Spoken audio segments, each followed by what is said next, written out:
નમસ્કાર મિત્રો, છેલ્લા 3-4 દિવસથી સોના અને ચાંદીના ભાવમાં થયેલા ઘટાડાને કારણે આજે ભાવ કેવા બોલાયા, આજે ભાવમાં વધારો થયો કે ઘટાડો અને હવે ભાવ કેવા રહેશે, આ તમામ માહિતી વિશે વાત કરીશું।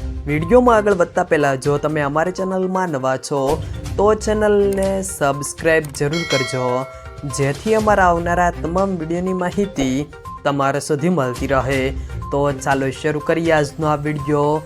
દરરોજ સોના અને ચાંદીના બજારમાં મોટી ઉથલપાથલ જોવા મળી રહી છે। છેલ્લા કેટલાક દિવસોના ભારે ઘટાડા બાદ આજે બજાર ખુલતાની સાથે જ કિંમતી ધાતુઓમાં જબરદસ્ત ઉછાળો જોવા મળ્યો છે। ખાસ કરીને ચાંદીના ભાવમાં 18,000થી રૂપિયા 21,000 રૂપિયા સુધીની તેજી નોંધાઈ છે, જેણે રોકાણકારો અને ગ્રાહકોને ચોંકાવી દીધા છે।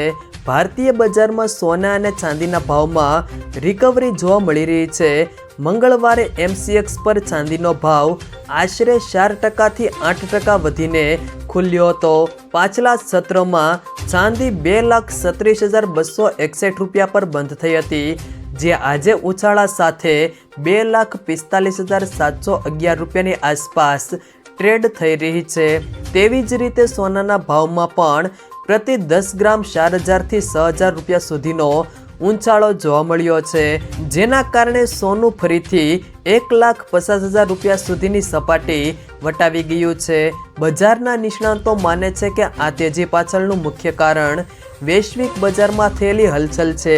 બજારમાં ચાલી રહેલા આ ભારે ઉતાર ચઢાવને જોતા નિષ્ણાતો સાવચેતી રાખવાની પણ સલાહ આપી રહ્યા છે। છેલ્લા એક સપ્તાહમાં સોનામાં જે પ્રકારે 15થી 20%નો ઘટાડો અને ફરીથી રિકવરી જોવા મળી રહી છે, તે દર્શાવે છે કે બજાર અત્યારે અત્યંત સંવેદનશીલ છે। લાંબા ગાળાના રોકાણકારો માટે આ ઘટાડો ખરીદી કરવાની તક હોઈ શકે છે, પરંતુ ટૂંકા ગાળાના ટ્રેડર્સે કડક સ્કોલપશપ સાથે કામ કરવું હિતાવહ છે। આવનારા દિવસોમાં અમેરિકી સેન્ટ્રલ બેંકના વ્યાજદર અંગેના નિર્ણયો બજારની દિશા નક્કી કરશે।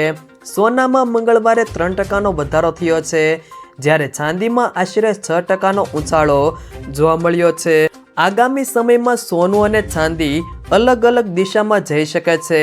સોનાને સેન્ટ્રલ બેંકોની ખરીદી અને સુરક્ષિત રોકાણ તરીકે ટેકો મળી શકે છે, જ્યારે ચાંદીમાં વોલેટિલિટી ચાલુ રહેવાની પણ શક્યતાઓ છે।